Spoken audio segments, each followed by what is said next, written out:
I never thought I would be the kind of man who counted days on a calendar the way other men count money, but that is exactly what I became during the last year of my marriage to Melanie. We had been together for 8 years, married for 6, and for most of that time I believed our life in Dayton, Ohio was the kind of steady, unremarkable happiness people spend their whole lives chasing. I worked as a structural engineer for a firm downtown, the kind of job that rewards patience and precision, and those same qualities bled into how I loved my wife. I paid attention. I noticed things. And it was that habit of noticing that eventually became the thread I pulled until the entire fabric of my marriage came apart in my hands. The first loose thread appeared on an ordinary Tuesday in March, when I was reconciling our joint credit card statement the way I did every month. A habit Melanie used to tease me about, calling me her personal accountant. That month there was a charge from a spa resort in Asheville, North Carolina. Dated on a weekend she had told me she spent at a work conference for physical therapists in Columbus. When I asked her about it, she barely looked up from her phone. She said the conference hotel had accidentally double-billed her card for a spa package that belonged to another attendee with a similar name, and that she had already called to dispute it. She said it so easily, so without hesitation, that I let it go. I remember thinking, almost proudly, that I was married to a woman organized enough to already have handled a billing error before I even noticed it. That was the first time she took something suspicious and handed it back to me wrapped in something innocent, and I swallowed it whole, the way you swallow a lie when you still trust the person telling it. For months after that, life continued in its familiar rhythm. Melanie worked at a rehabilitation clinic on the east side of the city, helping stroke patients and post-surgical cases regain movement in their bodies, and she was good at her job, the kind of good that earned her genuine gratitude from strangers. I was proud of her. I told people at parties that my wife healed people for a living, and I meant it as praise, not knowing that somewhere along the way, healing other people's bodies had turned into something else entirely, something that was slowly hollowing out our marriage from the inside. The second thread came in May, when I noticed she had started keeping her phone face down on every surface, even the kitchen counter where it used to sit screen up while she cooked. I noticed the way she would glance at a notification and then quickly lock the screen again. A small, practiced motion that had become so smooth it was clearly rehearsed. I noticed she started going to the gym 4 evenings a week instead of 2, and that she had bought new workout clothes and new lingerie that she said was for her own confidence, for herself, not for me, and I told myself that was healthy, that women were allowed to feel good in their own skin without it being about anyone else. I noticed she had a new friend from work named Renee who she talked about constantly, someone I had never met despite months of stories about her, and I noticed that whenever I asked to meet her, there was always a reason it hadn't worked out yet.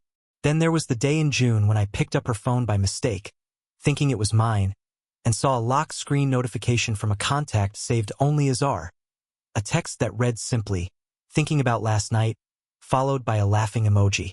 When I asked her about it, she said it was Renee, that they had stayed up late the night before venting about a difficult patient, and that Renee had this juvenile habit of typing in half-jokes. I wanted so badly to believe her that I convinced myself the explanation made sense, even though something in my chest had gone cold and stayed cold. By July, the red flags had stopped being isolated incidents and had become a pattern I could no longer ignore, even while I refused to name it. She started taking calls in the garage with the door shut. She began deleting her call log regularly, something I only discovered by accident when I borrowed her phone to look up a restaurant address and found there was nothing older than 2 days in her recent calls. She started wearing perfume I didn't recognize, a warm vanilla and amber scent that clashed with the clean citrus one she'd worn for years, the one I had once bought her for our anniversary. She stopped initiating any affection between us, yet she would occasionally look at me with something that resembled guilt disguised as tenderness, kissing my forehead the way you might kiss someone you were quietly saying goodbye to. And she started talking more and more about a girls' trip she was planning with 3 friends from the clinic, a getaway to Charleston, South Carolina, scheduled for late September, nearly 4 months away, planned with an intensity that felt disproportionate to a simple weekend among friends. I told myself I was being paranoid. I told myself that 6 years of marriage naturally cooled in certain seasons, that people needed friendships outside their partnership, that a woman in her early 30s was allowed to want a weekend away with her girlfriends without her husband interrogating every text message. I wanted so badly for all of it to be nothing that I built elaborate, generous explanations in my own mind and then defended those explanations against my own doubts, as if I were both prosecutor and defense attorney in a trial only I was aware was happening. The undeniable fact arrived in August, and it arrived the way these things always seem to in stories like mine, through a small mistake rather than a grand confession. Melanie's phone and her clinic-issued tablet were both connected to the same cloud photo account, something we had set up years earlier so we could easily share pictures of trips and holidays with family. That week, my laptop, which shared the same family cloud storage plan, automatically synced a new album that had been uploaded from her tablet. An album she had apparently forgotten was still linked to our shared account. It contained photographs from a hotel room in Cincinnati, dated 3 weekends earlier, the same weekend she had told me she was staying overnight for a continuing education seminar. In those photographs, she was wearing a black dress I recognized, sitting across a candlelit dinner table from a man I did not recognize, a man with dark hair and a confident, easy smile, his hand resting over hers on the white tablecloth. There were photographs from later that night as well, ones I will not describe in detail, except to say there was no ambiguity left in them, no room for an innocent explanation, no billing error, no coincidence, no juvenile friend named Renee typing jokes at midnight. It was undeniable, complete, and utterly clarifying, the way a single flash of lightning can illuminate an entire landscape you had only been guessing at in the dark. I did not confront her that night. I sat alone in our home office for nearly 3 hours after she had gone to bed, staring at those photographs until the shock hardened into something colder and more useful, a kind of clarity I had never experienced before in my life.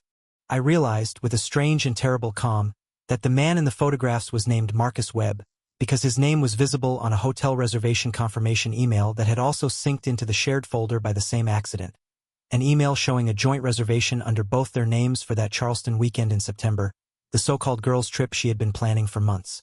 There was no group of girlfriends. There was no clinic conference. There was only Marcus Webb, a name I would soon learn belonged to a divorce attorney, of all professions, a man who specialized in exactly the kind of legal proceeding my wife was about to force me into, though neither of them knew yet that I already had the proof I needed to move first. I did not scream. I did not throw anything, did not confront her in the kitchen the way I imagined every wronged husband did in movies. Instead, I did something that surprised even myself. I got quiet. I got methodical.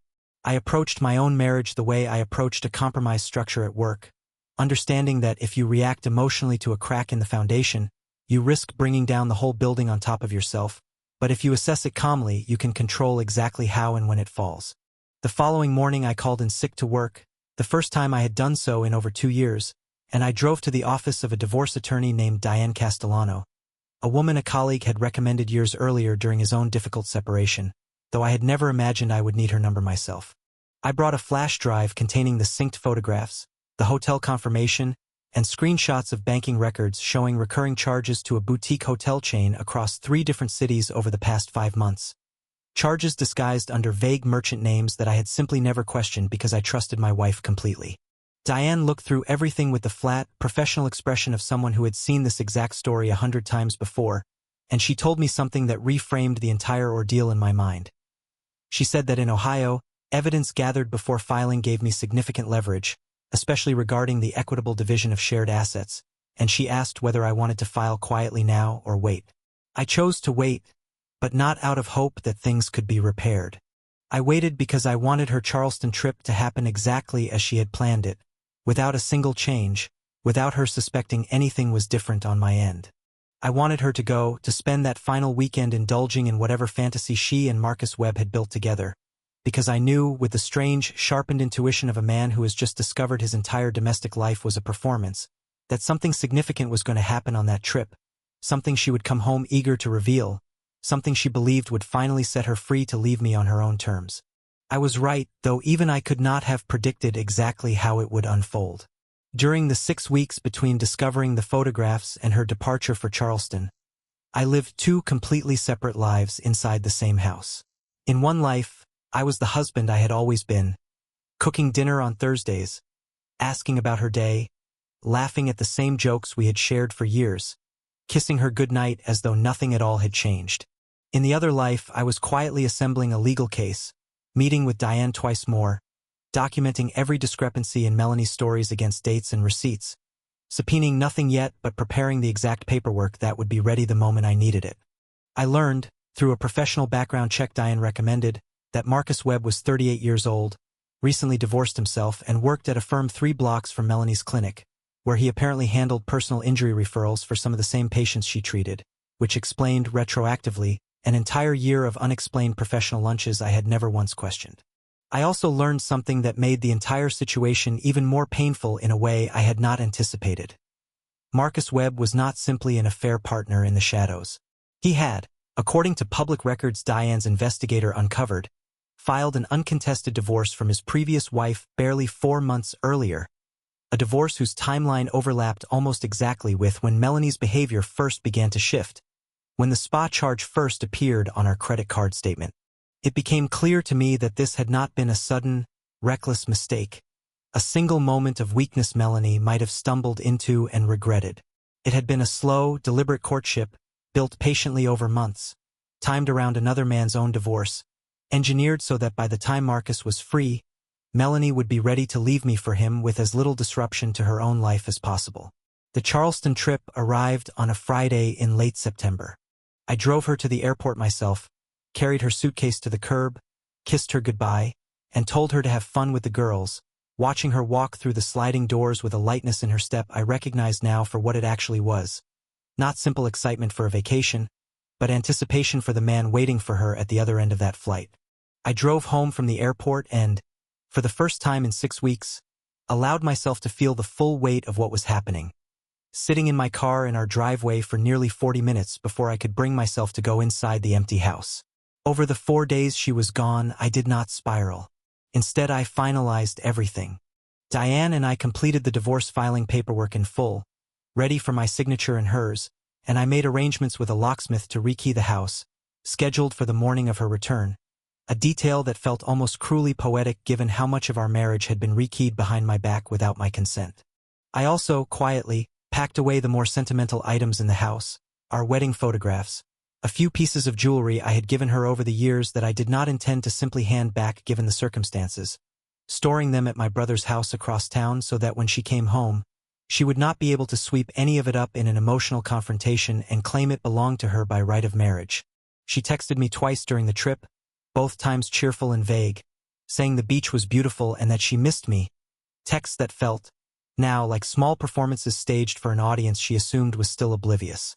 I responded warmly both times, matching her tone exactly, giving her absolutely no reason to suspect that the ground beneath her was about to disappear the moment she stepped back through our front door. She came home on a Tuesday evening, and I will remember the sight of her walking up our driveway for the rest of my life.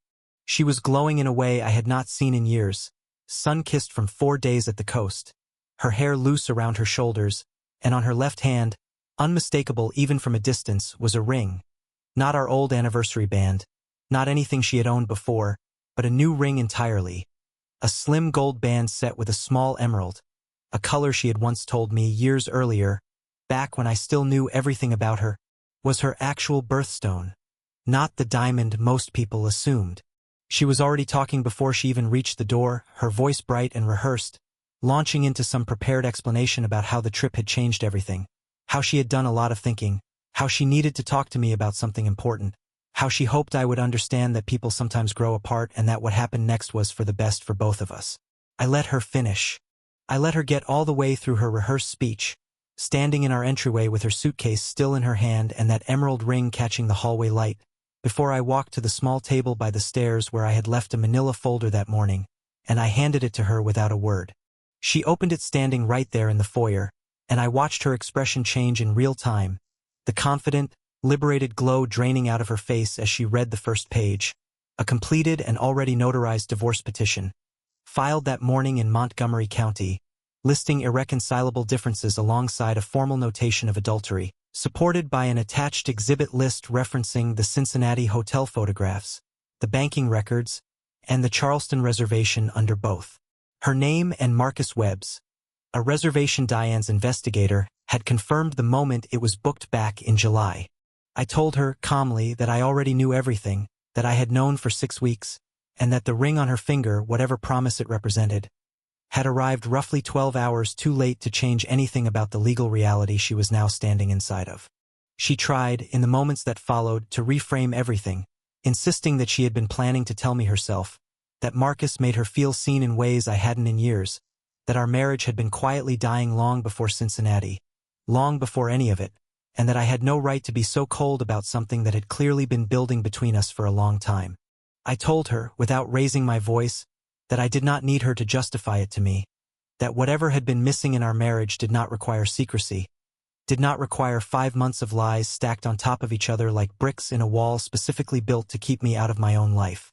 I told her the locksmith had already changed the locks that morning while she was still in the air, and that a suitcase with a reasonable set of her belongings was already waiting for her at her sister's house, arranged in advance with her sister's own quiet, guilty cooperation, because it turned out her sister had known about Marcus for nearly 2 months and had chosen her sister's happiness over her honesty with me. What followed over the next several months was not the dramatic, screaming unraveling either of us might have expected 6 weeks earlier. It was, instead, a strange, procedural quiet. Melanie moved in temporarily with her sister, then eventually into a small apartment near the clinic, close enough to Marcus Webb's office that I assumed, correctly, that their relationship continued openly once the affair no longer needed to be hidden. Diane handled the financial negotiations with a precision that left Melanie with far less leverage than she had clearly expected, given that the adultery was documented rather than merely alleged, and given that Ohio law allowed the court to weigh marital misconduct in decisions about the division of certain shared assets, particularly the joint savings account she had been quietly drawing from over the summer to fund weekends I had believed were work conferences. The final twist arrived almost a full year later, delivered to me secondhand through a mutual friend who still worked at Melanie's clinic. Marcus Webb, it turned out, had a pattern. The mutual friend told me, with the particular relish people reserve for stories about karma finally arriving, that Marcus had already begun a quiet relationship with another woman, a paralegal at his own firm, sometime around the same period Melanie believed their romance was solidifying into something permanent. The emerald ring, I learned, had not been an engagement ring at all, despite what Melanie had clearly believed and hoped when she flew home wearing it with such radiant confidence. It had been what Marcus called, apparently to more than one woman over the years, a promise ring, a deliberately ambiguous gesture designed to feel significant without committing to anything binding, the exact same manipulative vagueness he had used, I suspected, to keep his own soon-to-be second ex-wife hopeful during their own courtship before their divorce became final. By the time Melanie realized what she had actually built her new life around, our divorce had already been finalized for 3 months, our house had already been sold, and I had already moved forward, first into a rental downtown and then eventually into a life that felt, for the first time in over a year, entirely my own. I heard, secondhand and much later, that Melanie eventually left the clinic altogether after Marcus ended things with her in a manner she reportedly experienced as callous and abrupt. Choosing instead to relocate to Columbus to start over somewhere the story of her own affair wasn't already common knowledge among mutual acquaintances. I do not know exactly how her life unfolded from there, and I have made a deliberate choice not to seek that information out.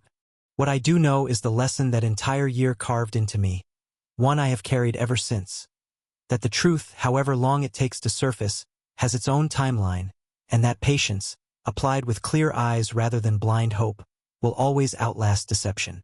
Melanie had spent 5 months building an elaborate, secret architecture designed to give her an escape route from our marriage entirely on her own terms, timed to her convenience, disguised in innocent explanations and rehearsed speeches. But architecture, whether physical or emotional, is only as strong as its foundation, and hers had been built entirely on the assumption that I would never notice the cracks until she was ready for me to see them. She came home from Charleston believing she held all the power in that moment, standing in our foyer with a new ring on her finger and an entire speech prepared about growing apart and moving forward. She did not know that I had already spent 6 weeks quietly reinforcing my own foundation while she believed hers was the only one being built. By the time she realized the papers waiting for her inside that manila folder were not a reaction to her confession, but the calm, calculated result of a truth I had already uncovered and processed long before she ever boarded that flight, there was nothing left for her to negotiate, nothing left to control, and nothing left of the story she had believed she was the one writing.